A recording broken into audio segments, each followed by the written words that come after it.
was a dimension filled with wonderful magic. Yes, magic. The ability to make the impossible possible.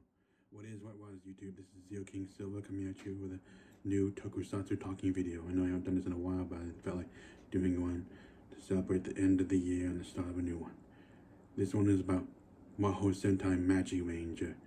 If you ever wondered what Super Sentai would be like if it was a bit like Harry Potter, you know, like that, well, now you've got your answer. We'll be reviewing the series itself. Won't really be talking about the movies and whatnot. Just focusing on the series, so sorry about that. Also, to let you know, there may be spoilers in this, but we'll try to minimize the spoilers as much as possible for those of you who haven't seen it. But anyway, let's see we go on with the video, shall we? Starting first with the heroes. The heroes of the series are the Ozu family. Why does that sound familiar? Some reason. We're off to see the wizard, the wonderful Wizard of Oz. We hear he is a whiz of a whiz, if ever a whiz there was. If ever a whiz there was, the Wizard of Oz is one because of the wonderful things he does. Oh yeah, that's why. You see, the names of the Ozu siblings, in order from oldest to youngest, spell the Japanese name for the Wizard of Oz, which is where their family name comes from. Yes, this, like some of the series before it, Go-Go 5 and 5-Man is a siblings team. Though unlike the past siblings teams, this one isn't led by the oldest, but by the youngest, who we'll get to, who will be talking about the ranges from oldest to youngest, well, the main core ranges anyway. But first, we should also talk about their mother. Their mother is Mayuki Ozu.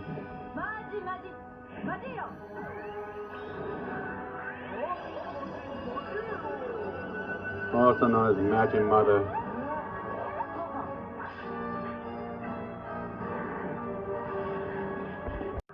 Mother of God. Yeah, I know, not really one of the most interesting Sentai names ever and all. And well, she does seem like she's a bit of a wise mentor-like figure and whatnot, but at the same time I feel like she's also doesn't fully grasp some things, a bit naive in her own way, and doesn't fully understand what some things are, like what courage really is. Like, she understands the gist of it, but at the same time and doesn't fully understand what courage is herself.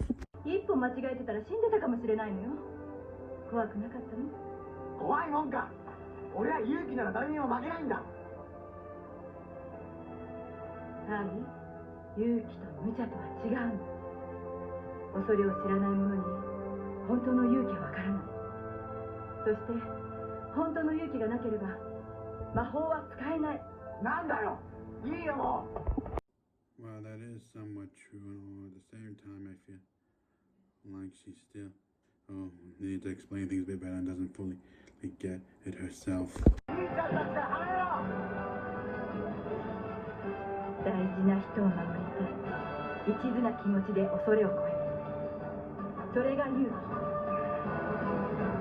Yeah, I feel like she is somewhat wide and all, but at the same time I feel like she still doesn't fully grasp what courage is in certain ways, like how it may still times confuse it with something else. Like, sometimes I can't tell if she and the others are talking about courage or confidence or something else. Like, they understand the gist of courage and all, but at the same time don't fully understand what it means. So I think we should get a second opinion from someone I feel is more wiser. Take it away, most powerful man in the universe. Today, I want to talk to you about courage. Now, courage not only means being brave in the face of danger, it also means having the strength to say no when your friends are trying to talk you into doing something you know is wrong. In short, courage means having principles and sticking to them, no matter what. Yeah, I kind of feel like that was a much better explanation. Also, I feel like in Mystic Force, the Power Ranger series, they also gave a much better explanation for what courage is. But that's just me. I mean, sure, I think she understands somewhat of it, but at the same time still has a ways to go. But what do you think? Also, she can be a bit naive, and some of the things she says really, that's what I mean. Well, I think it's best you see for yourself.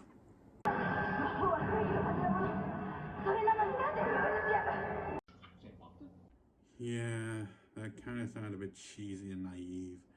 I mean, seriously, I mean, like, Many in Harry Potter would say otherwise, as well as other similar franchises. So let's get a second opinion, shall we? 魔法は力、そして力こそが全てだ。オーザ・フル・ザザード。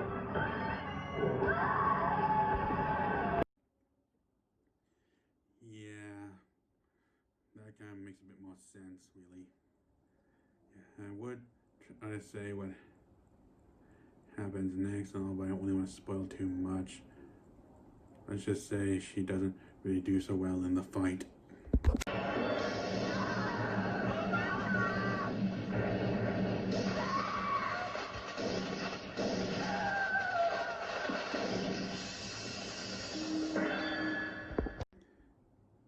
As for whether or not she lives or dies or anything, I feel it's best for you to watch the series, as I don't really want to spoil anything for you. Next, we move on to her children, starting with the oldest. Also, I kind of forgot to mention that Mayuki is played by Azusa Watanabe. I almost forgot that. Anyway, let's move on to the next part, shall we?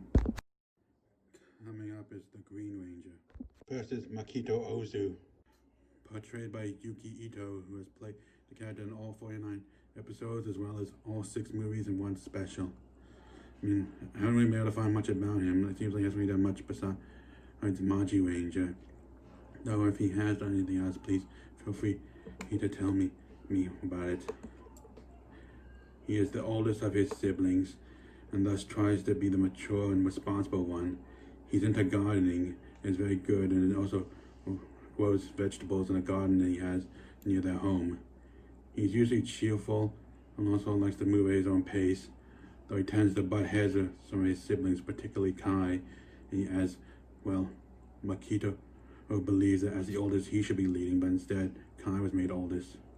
And to be honest, sometimes I don't fully understand what he's saying, and all sometimes it's stuff only he would understand. It's stuff about the earth and gardening and whatnot, so yeah, it's kind of hard to fully get what he means sometimes. He does try to be the father figure since they grew up without a dad and everything. And well, he does later on feel threatened at one point. Also in one episode and all, like there was shown that he does have a crush on a certain girl who sadly only shows up in 2 episodes. And I wish they could have done more of that, because I feel like there's a lot that they really could have done. All in all, I think he is an interesting character in his own way. Also, he's the only one who seems like he had his own personal power-ups. For example, such as his one transformation, which caused him to instantly bulk up with one single spell, which he calls Green Muscle. Another spell is one that gives him armor that's made entirely out of rock, granting him much needed protection against powerful opponents. It's kind of interesting, like usually stuff like that's reserved for the Red Ranger, but I guess they decided to try something new and just give him power-ups instead, since he is the oldest, and well, I guess since he didn't get to be a leader, I guess they felt like he at least deserved to have something, like some power-ups. Anyway, I think it's time for us to move on to the next magiranger. Now, shall we? Next is Hoka Ozu, portrayed by Ayumi Beppu. Hoka is pretty much like the ditzy airhead of the group, no pun intended. Often known for stringing along several boyfriends at once, mainly 15 at the same time. Also known for her catchphrase, Yahoo! Yeah. She tends to just go about her own way all that, and sometimes talk to herself in the 3rd person. Also was a bit narrow focused, and often at times gets her siblings mad at her, and all is known as a bit of a troublemaker. Yeah, though she does have her moments and all, I think, and does sometimes get in arguments with her older brother. But when push comes to shove, she's shown that she does love her siblings. Also, it's shown that she's a fashion model when she's not fighting the forces of evil. Also, she has a pretty mean corkscrew kick. And as a Pink Ranger, well, she's pretty dangerous in her own way. Anyway, let's move on to the next Ranger, shall we? Next is Ura the Blue Ranger, portrayed by Asami Kai. She's the middle child and the 2nd daughter of the family. She has a gentle heart, often acting motherly. Even when she's angry at one of her siblings, she's more than happy to push them out of the way and save them, if it even means putting herself in harm's way. And she can be angered at moments too, depending on what it is, though it does take a lot to get her angry. Usually she's very passive and doesn't really say much, and usually listens to others and holding her own opinion and all whatnot to herself. Also, it's revealed that when she was younger, Kai played a joke on her involving a frog, which made her afraid of frogs, which was used in a couple of episodes. That was pretty funny. I would say a bit more, but I don't want to spoil anything, as there's a lot more involved with her character, but I feel like too much of it leads up to spoilers. So instead I'll try to move on to the next magiranger right now. Next is Subaru the Yellow Ranger. Portrayed by Hiroya Matsumoto, who some of you may also know for his role as Masato Jin in Go Busters. As a character, I found him one of the more interesting ones. He's the second youngest child, also the family rebel. Also, he's the loner of the group as well. He's very initiative, realistic, and also usually rational. More so than some of his other relatives and siblings are. He looks at life with a slightly skewed sense. And though he is closed in himself, cynical and also sarcastic, he also knows when to put aside and work with the others, because he knows it's the only way they can win. Also, he's into boxing and also coaches boxing when he's not fighting the forces of evil.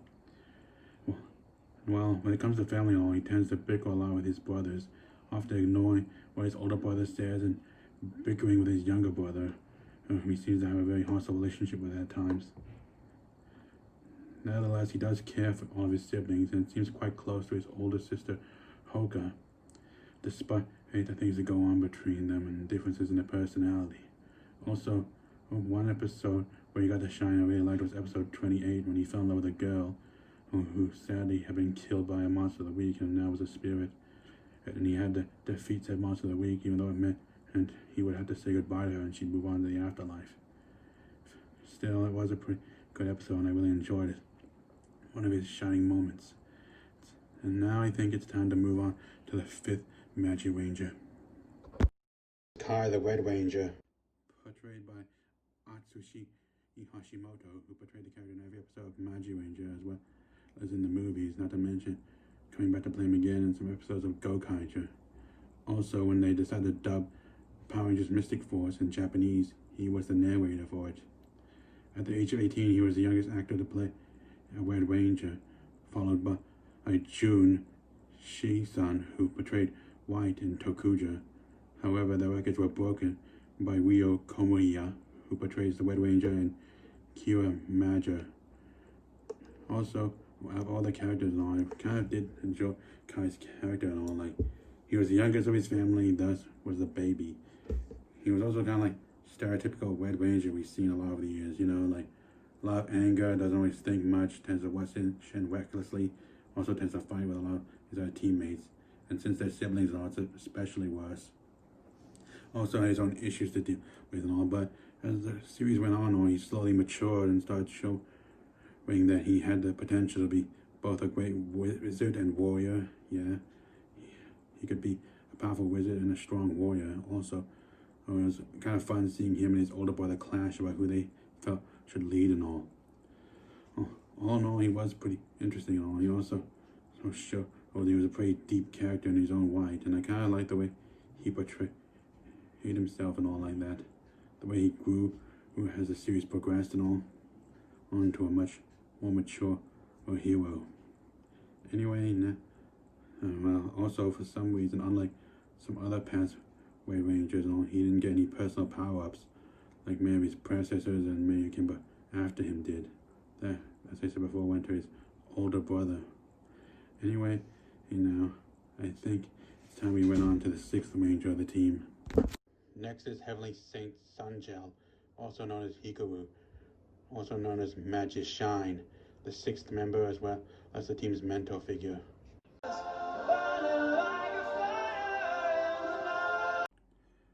Portrayed by Yusuke Ichikawa, who in 2008 wrote online that he was getting married to someone he knew in high school, and after that retired from acting and has since been working as a high school teacher.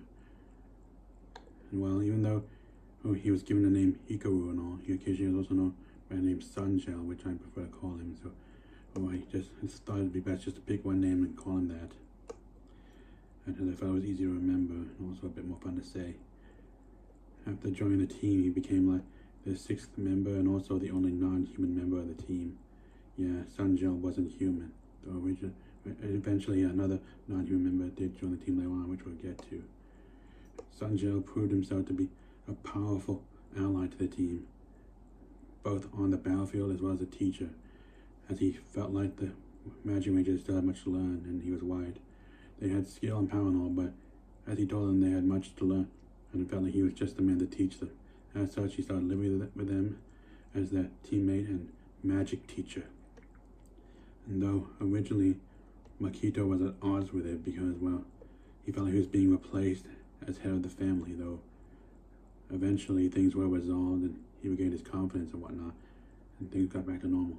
Also, one episode I really liked and all, which centered around Sanjel and Kai, is when they had to swap places, where Sanjel became the student and Kai the teacher, as it was meant to help Sanjel learn a lesson, then how you can't overthink things. Sometimes you just have to follow your gut and or instincts and just go for it, which was very interesting to watch. And after that, after he learned his lesson, him and Kai swapped places back and all. Also, it's worth knowing that him and Magic Blue developed a romantic relationship with each other. Won't say too much more about it because I feel like that would give away spoilers.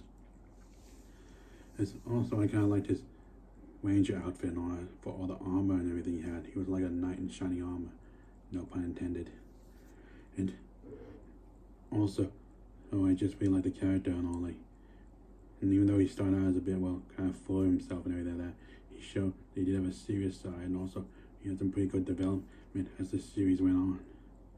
And now I think it's time we went on to the final member of the team. The final member of the team joins their father, Isamu Ozu, real name Heavenly Saint Bladge, who joins the team as Wolzard Fire. Portrayed by Sutomo Isobe. I'm not sure if I pronounced the name right, so I butchered it. I wanted to say a few things about the character, but I feel like that would go into way too much spoiler territory.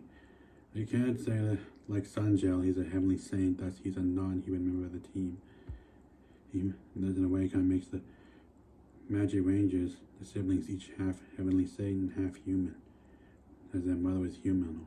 And I want to say more, but I feel like that would spoil away too much of it. Anyway, I think I also should talk a bit more now about other things like their arsenal, for example. The magirangers transformed using special magic phones called magiphones.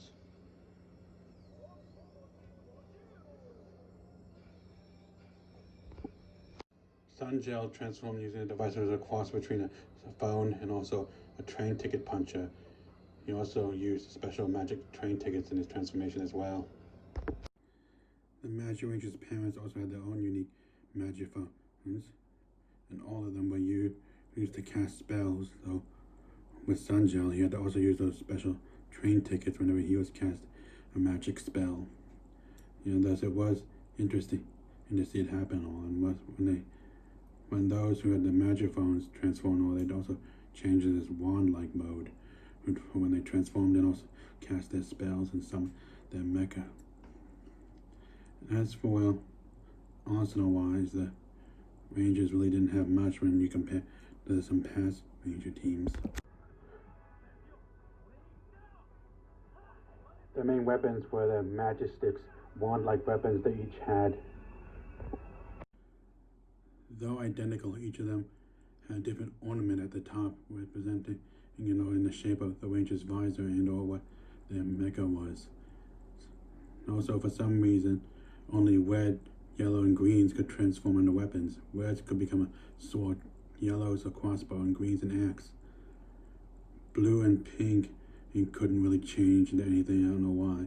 As for their mother as well, it could extend to become a staff, which was all it really could do, besides the whole being used for magic and all that. And they were used for both long range and close range combat. They would perform certain spells with them, but in order to do some of the more powerful ones, they needed to use their magiphones.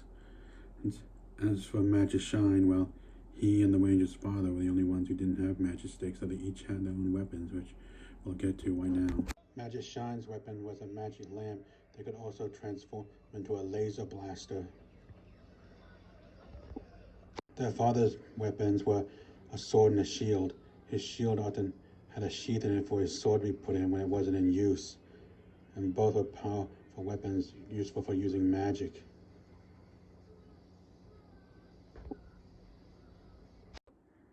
They also had a few other weapons as well, which we'll get to right now. Another weapon they had were these magic boxing gloves called Magic Punch. They were mostly used by Magic Yellow, though the others would sometimes use them as well, and were capable of using them to deliver powerful punches to finish off their enemies. Later on,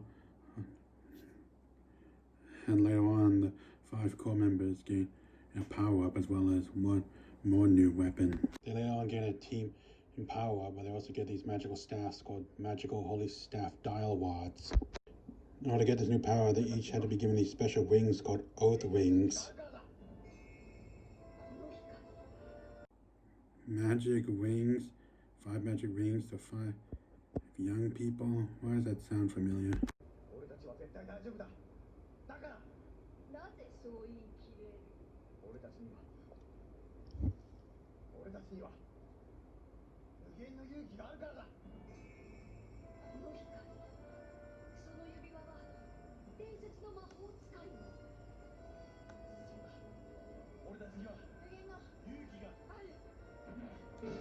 Magic rings, 5 special young people.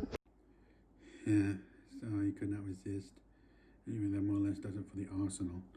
Next we'll be moving on to their allies. Though, compared to some past Super Sentai ones, they don't really have much. I mean, they have a few who occasionally showed up and all like that, and some were only showed up once or twice. So we're mostly going to be talking about the ones who play major roles and or appeared more than 2 times and everything throughout the course of the series. Anyway, let's move on, shall we? First up is Mandrake Boy, the talking plant. Yes, he is a mandrake, kind of like what you see in the second Harry Potter movie, and thus also you do not want to pull him out of his pot because you won't like what happens next. You pull it sharp under the pot.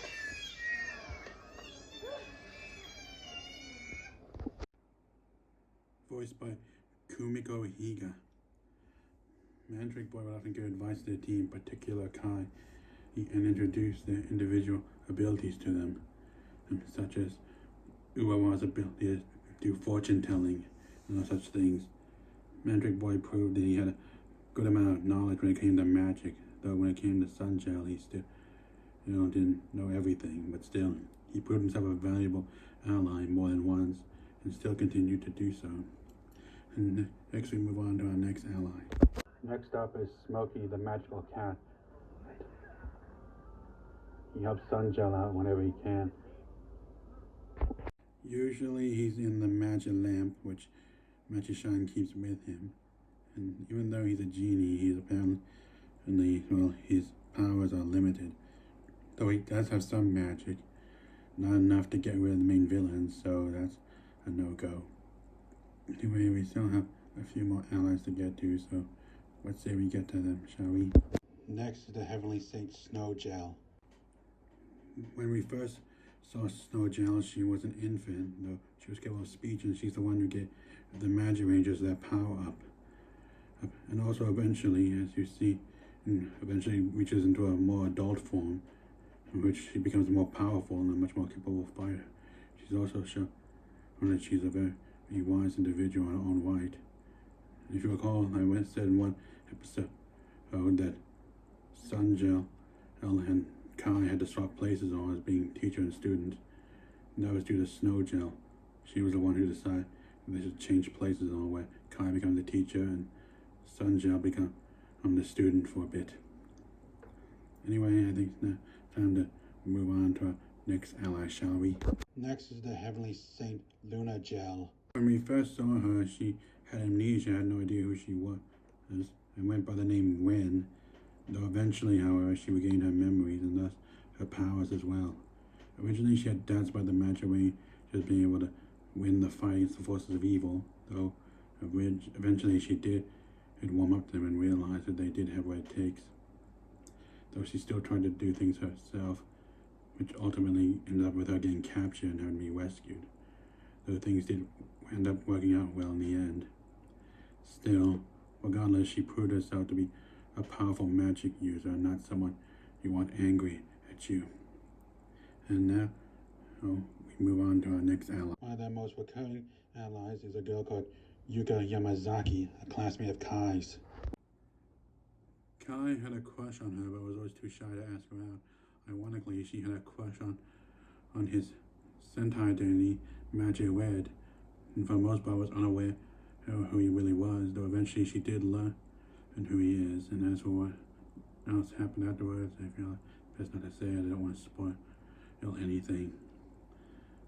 Also, I think it's also worth talking about how I'm sure you noticed when the Rangers, the core 5 Magic Rangers transform, and you see these figures behind them and everything, who appear with these magical circles.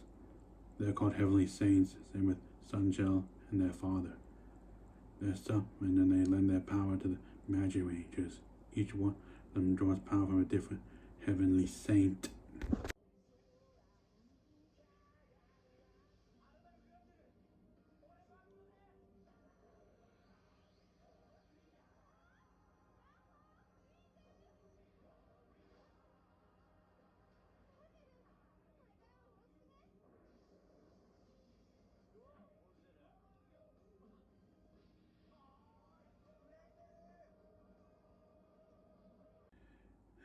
And thus concludes it for the Rangers allies. There were some other things I want to say, but I didn't want to go into too much spoiler territory. Next, we move on to the vehicles. Unlike other Super Sentai series, the Magic Rangers didn't really have a whole lot, save for the shared vehicles that 5 core Rangers had and the 1 vehicle Magic Shine had, which we'll get to right now. The 5 core Magic Rangers' main mode of transportation were the Sky Hokies, which originally were magic brooms, which would transform these flying vehicles via magic.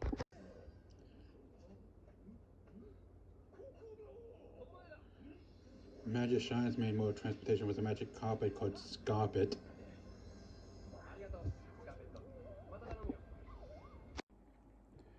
And thus conclude the vehicles. Yeah, I know, not really much to talk about.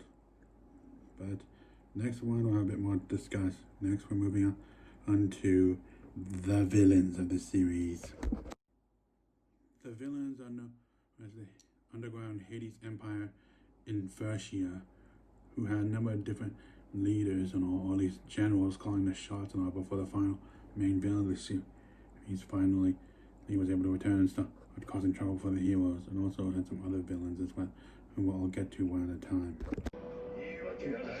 The first villain of the series is the Victory General Branken.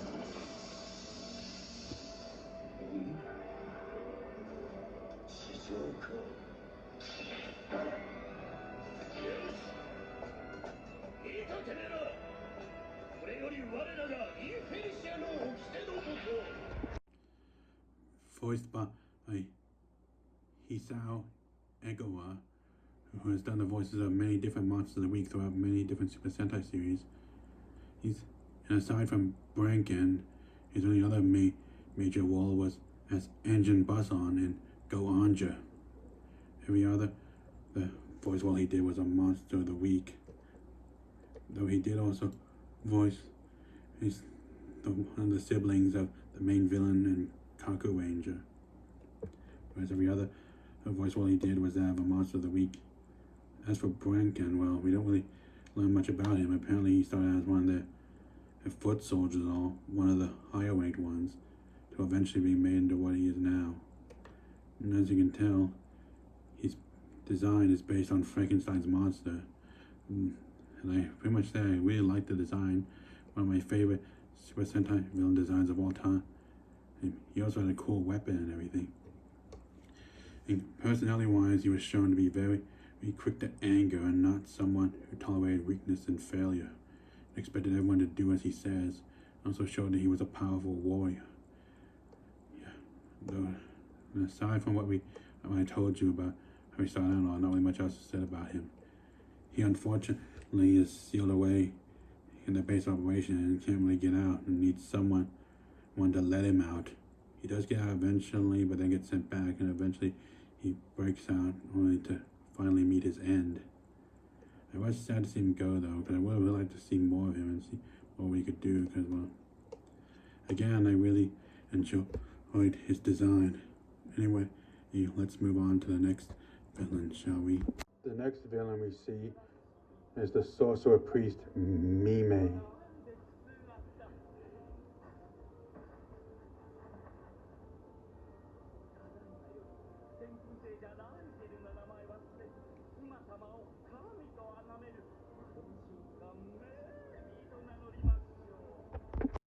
Voiced by Yasuhiro Yakato, who had voiced a number of different voice roles throughout Super Sentai, mainly Monsters of the Week. When we first see him and all in the flashback, we see him as his original self, Heavenly Saint Ygel. We learned that originally he started alongside Sungel under the father of the magirangers. Yes, I forgot to mention before, but I was waiting to get to when, and I talked about Ygel, who now known as Mime. He originally was allied with the Heavenly Saints, though eventually he decided to betray them to the forces of evil, while leaving his teacher at the mercy of their forces, while also turning on his former classmate and trying to kill him, only for both of them to be cursed. When we next see him and all, he's in a mummified state until the villains find it and bring it back to their lair.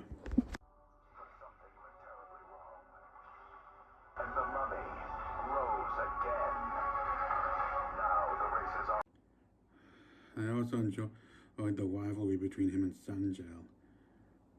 As for anything else we possibly say, well, I would, but I'm afraid it'll probably spoil too much, so I think it's best I move on to the next villain now.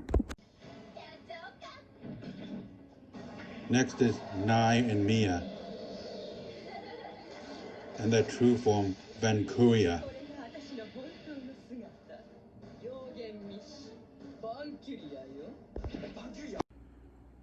Vancuria is voiced by Misa Watanabe, whereas Nai is portrayed by Chiaki Hoan, and also Mia is portrayed by Tomomi Kitagami. Yeah, so if I butchered some of the names of those, try my best though. As you see and all, like, I'm only wondering like about this whole thing, and actually like Vancuria is their true form. She just created the ability to split in two as a way to give herself a friend. Yeah, despite being evil, she's barely one of those just lonely villains who just wants a friend. And like, aside from that, not much else to say about her. Like, she's the only one who can go from their world to the surface world at will, and occasionally she goes from one crush to another. Yeah, she's pretty much like one of those high school girls who just crushes on one boy after another. When one doesn't work, she just moves on to the next, and then she just switches loyalties and all that, trying to stay alive. When one new villain takes over and all, well, she swears loyalty to them and usually falls in love with them or one of them or something like that. And yeah, it's hard to keep track of how many different crushes she's had over the course of the series. And sometimes it gets confusing with the twins and all what she turns into, but make no mistake, they're both the same person. She just found a way to become two. Anyway, I mean, there is more I would like to say, but I don't want to spoil too much. Anyway, let's move on to our next villain, shall we? The next villain we will talk about is Dark Magic Knight Wolzard. Voiced by the same actor who played the Magiranger's father. And also following the horror monster theme of the higher ranked members of the main villains and all, Wolzard could be based on the Wolfman or Werewolf, while also throwing in bits of the Black Knight or just the Knight, whatever you want to refer to it as. His name is a combination of wolf and wizard. He's the strong silent type, though, who is highly loyal to his master, the main villain, and we'll talk about at the end when we finish talking about the villains. He proved himself a powerful magic wielder and a powerful warrior, also shown to have a sense of honor as well, which I kind of liked about him. And I just found him one of the most interesting villains out of all of them. He also showed that he's more capable of taking on the magirangers, and even when it's all of them against one of him, and each of them has learned that he's not to be underestimated. And there are more I want to talk about, but I feel I would go way too much into spoiler territory, including why he looks so much like the form the Magiranger's father takes when he transforms. For those of you who may know, you'll already know, but those who don't know, I don't want to spoil it for you. Yeah, let's just say out of all of them, he really is my favorite, and I really like his attitude. Anyway, next we'll move on to the next villains. Unlike before, this one time we'll be talking about a whole group of villains, 10 of them to be precise. So yeah, get ready because this one's gonna be a bit of a long one. The final group of villains are the Infernal Pantheon: Sleipnir, Drake, Dagon, Sphinx, Gorgon, Toad, Cyclops, Ifrit, Titan, Wyvern. They took over as the main villains for the majority of the rest of the series until they managed to resurrect their master who took over. Each had their own reasons for doing what they were doing and fought for different reasons. Also, when they showed up, they stopped doing the Monsters of the Week and started focusing on these villains. And I guess there just wasn't any room for it anymore. Because the monsters, we'll be talking about them later on after this. Also, it's worth mentioning how many of these villains were voiced by veteran voice actors, and we'll be talking about each of these members individually as well as who voiced them. Starting right now. First, Ifrit, voiced by Tetsu Hinata, a veteran voice actor who many of you may know, who as Doggy Kruger from Deco Ranger. He was the first to fight the magirangers. As such, he wasn't around for that long, thus we didn't really get to see much of him. He tended to have a bit of a temper and liked to play games and got carried away a lot when he was fighting, which ultimately led to his defeat, though he did show he was not to be underestimated. Next, we move on to the next member of the Pantheons. Next, Cyclops. He was one of the more common level-headed of the group, and often spent time alone due to being a loner. He rarely lost his temper, but usually when he did, his eye would blink and he'd stroke his chin to calm down. Also was shown to be an expert hunter and a brilliant planner, and could have actually won, though in the end he was also defeated, though he lasted a bit longer than Ifrit did. I kind of wish he could have been around a bit longer, as we would like to learn a bit more about him. Still, it was interesting to see him in action, though. He was voiced by Ryotaro Okiaru. Sorry if I said the name wrong, I had trouble pronouncing it. Many of you may know him for his work in Bleach as well as Prince of Tennis. Also, his work as Trace, Kushinaga, and Gundam Wing. He also was involved in the Ninja as well, where he voiced one of the villains, Kiba Oni. Yeah, probably not one of his better ones, but still. I really preferred his work as Cyclops more, due to him being more serious and whatnot. Anyway, let's move on to the next Pantheon, shall we? Third is Gorgon. She was one of the most sly members of the group. Also, she had no respect for these rules, also known as the laws of darkness, and they had to follow in order to resurrect their master, instead preferring to do things her way. Often tried to use and manipulate others to help her out in certain ways, such as using Toad to get an advantage when it was her turn to fight. Also, she did not get along with Sphinx that much, and the Sphinx preferred to follow the rules, whereas Gorgon, on the other hand, did not. It's possible she also may have had some kind of relationship with Drake, as the two seemed to get along very well, although it's also possible she also could be manipulating him as well. She was voiced by Atsuko Tanaka, who many of you may know as Motoko from Ghost in the Shell and Trish from Devil May Cry. I definitely thought she was interesting and all. I really wish she also could have been around a bit longer. I would like to see more of her character and probably see if things could have developed between her and Drake, who is next to talk about right now. Fourth is Drake. Don't make me laugh. Don't make me laugh. My funny friend, don't make me bend in half. Don't be a card, babe. Don't mess with Drake. Unlike other gods, he did not respect nor did he have any loyalty towards their master. He only wanted to go up to the surface and destroy things and cause as much destruction as he possibly could.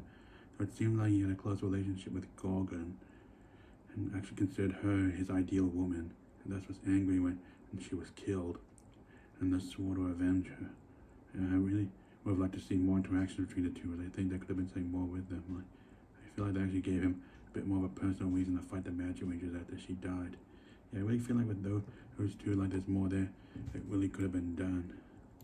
Also, he had one of the coolest designs out of all of them. I really enjoyed it. He was voiced by Kazuki Yao, who many of you older Super Sentai fans may know for his work as Ninja Man and Kaku Ranger. And also coming back to play the character again in Gokaiger. And also has voiced a number of other characters in animes as well. Anyway, hey, let's move on to the next god, shall we? The fifth one is Toad. Unlike other members of the group, he's not based on any mythological animal or horror movie monster. Instead, he's just based on a simple toad who would rather spend his days eating, though you don't want to know what he eats. Voiced by Misato Hirono, who's done some voice work in some past Super Sentai, and also once afterwards, mainly just Monsters of the Week. So he has shown that he's a pretty fun voice actor to listen to. Anyway, let's move on to our next pantheon, shall we? Sixth is Waven.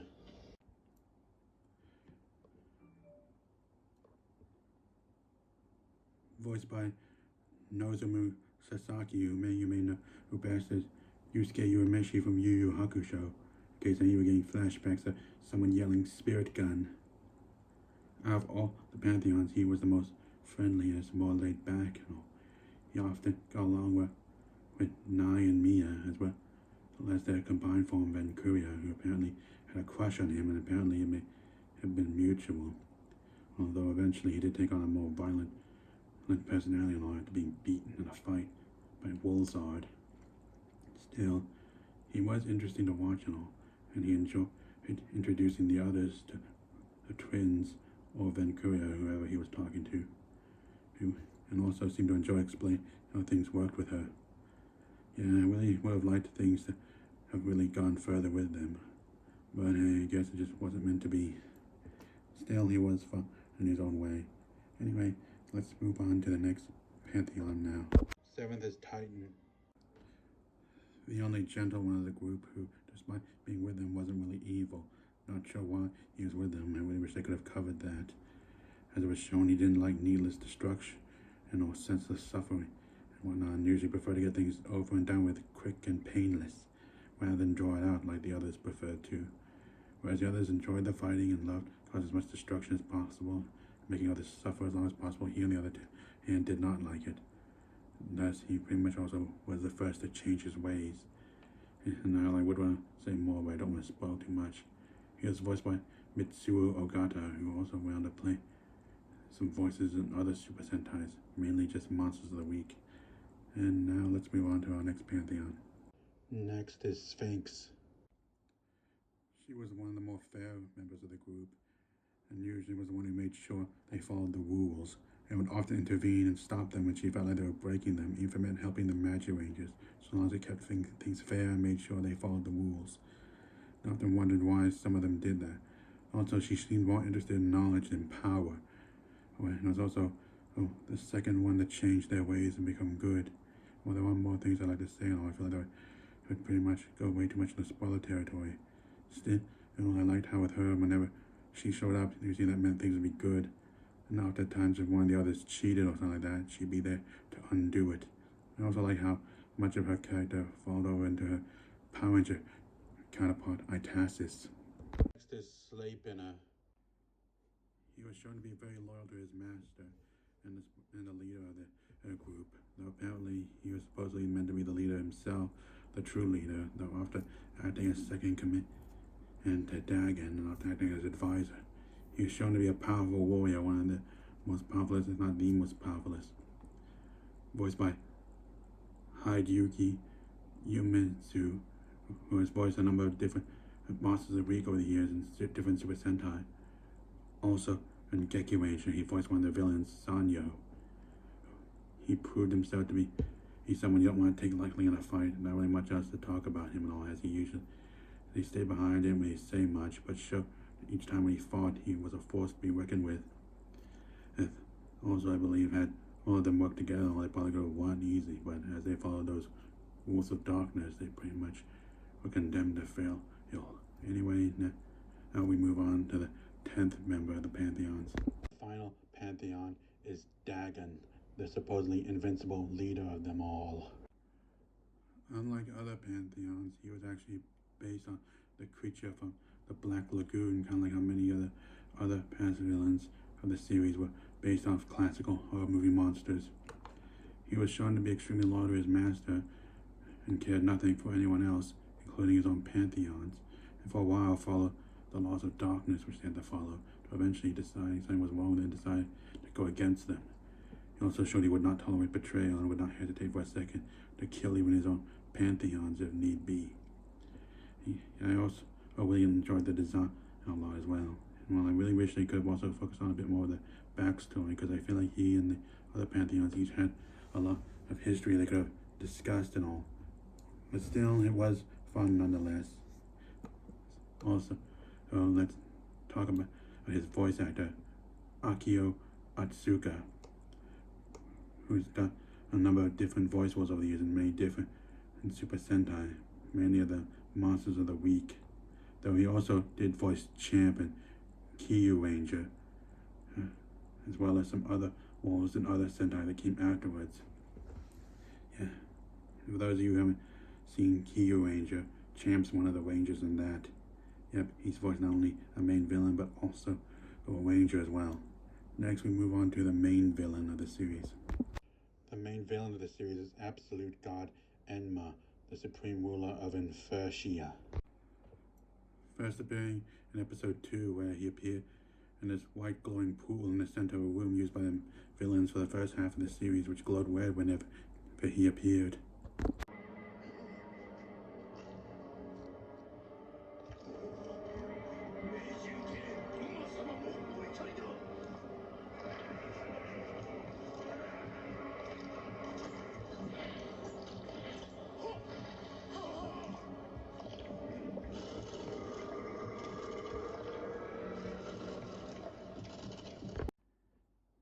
He appeared that way for a majority of the season, and usually appearing for different reasons. He was kind of similar to the main villain from Abba Ranger, though in a way he kind of appeared more than he did. It was actually more involved, often appearing for different reasons.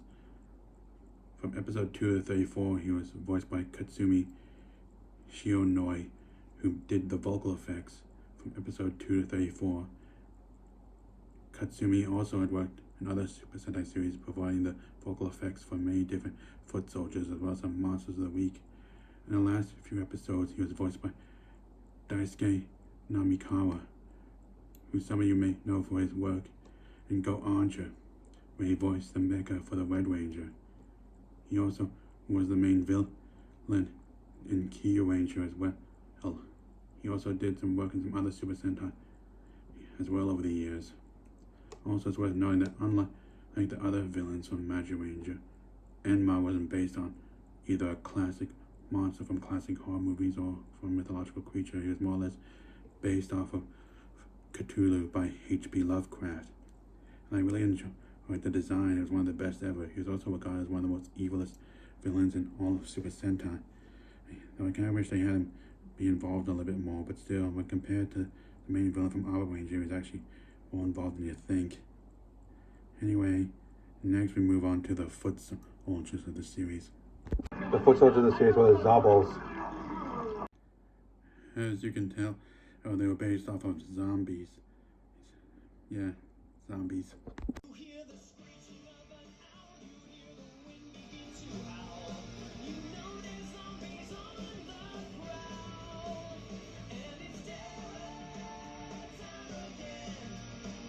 They also had another type of foot soldier, high Zabos. They were field commanders when there weren't any villains or monsters of the week around giving orders to the Zabos. Also, as I said before, Branken, one of the first villains of the series, started out as one of them before we made to what he is now. Not really a lot else to talk about them. Anyway, moving on to the next video, the Monsters of the Week. My first favorite is Hades Beast Worm.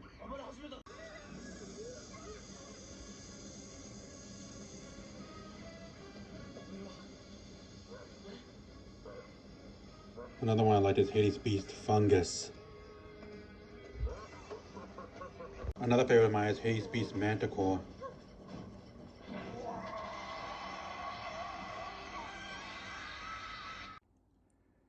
They're part of the first group of monsters I had called Hades Beasts.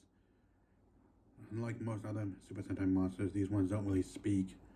Well, maybe except for one of them who had a single moment where they said their name and all, but the others, all they did was snarl and growl and whatnot.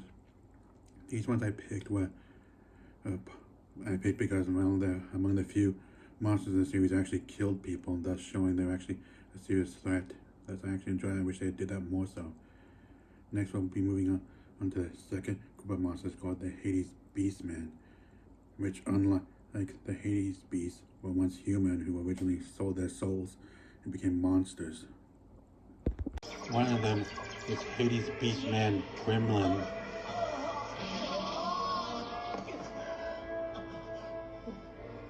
Some others I like were the Four Kings of Hell.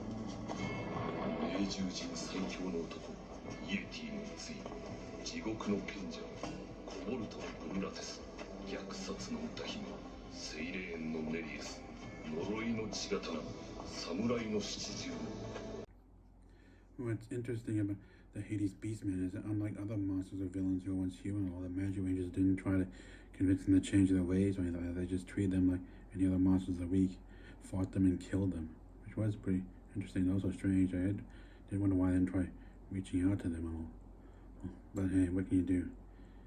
Anyway, hey, also it's worth knowing that two of the monsters in this actually killed people as well, which I also enjoyed.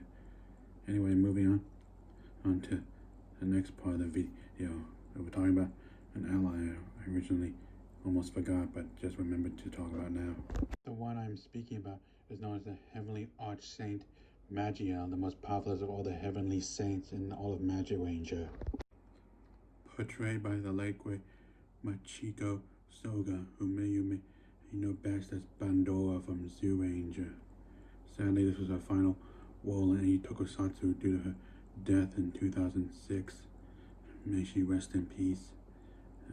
Originally wasn't sure about adding this, but I decided to do so as I felt like she deserved to be mentioned in this. Anyway, now we move on to the next part of the video, the final part, the mecha.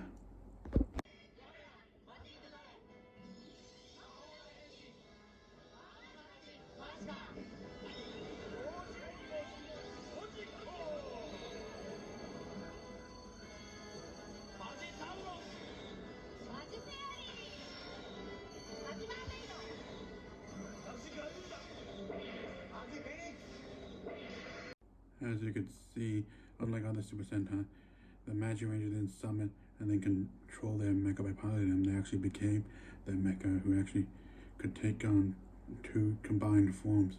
First was a giant robot.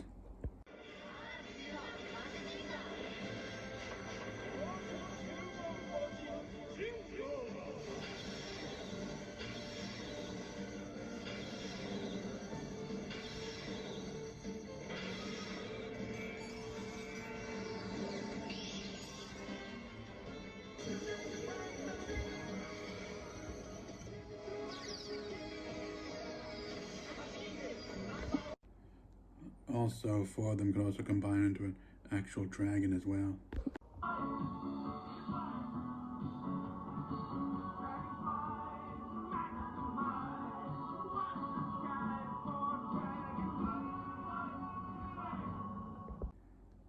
Magic Shine also had his own personal mecha as well, which was a magic train.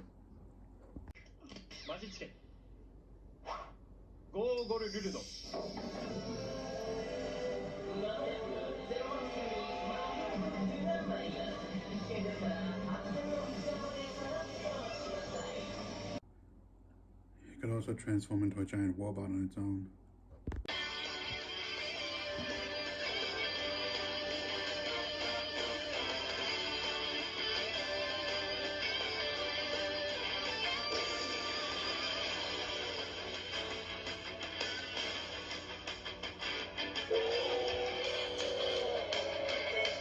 Later on, to gain their power-ups, they gained the ability to turn into new mecha. Magic Red became Magic Phoenix.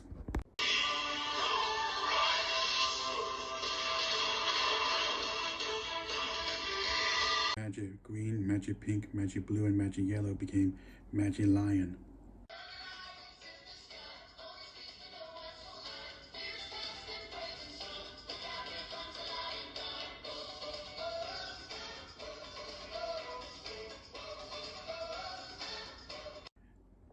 They could also combine into a giant robot as well.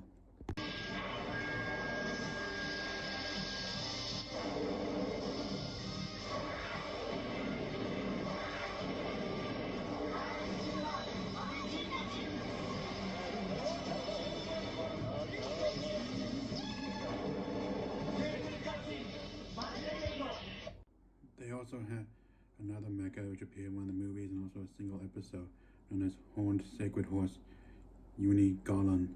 Yeah, it was a unicorn. Yep, you heard me right, unicorn.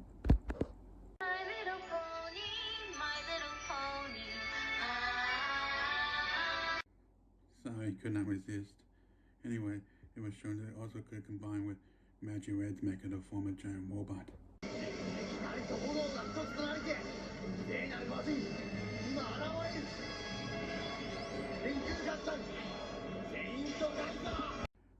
Also, I feel it's important we talk about the fact that Walzer also has his own mecha, Dark Magic Horse Barakian, whom he could summon and also combine with into a centaur-like form.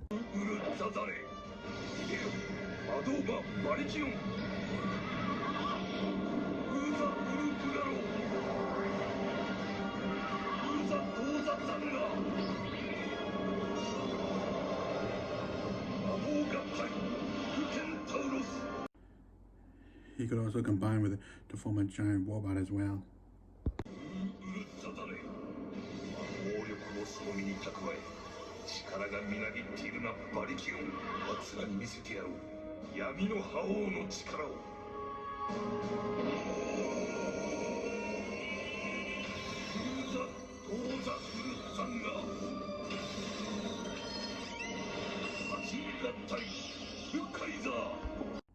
He could also combine with Magic Red's mecha to combine into a giant robot as well.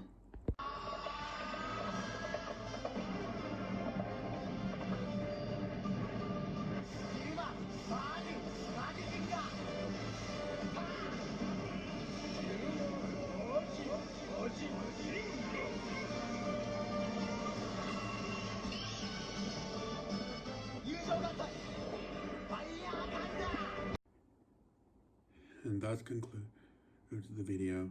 If I missed anything you felt like I should mention, please mention in the comments down below. Also, Happy New Year and Happy 2021. Till next time, signing out.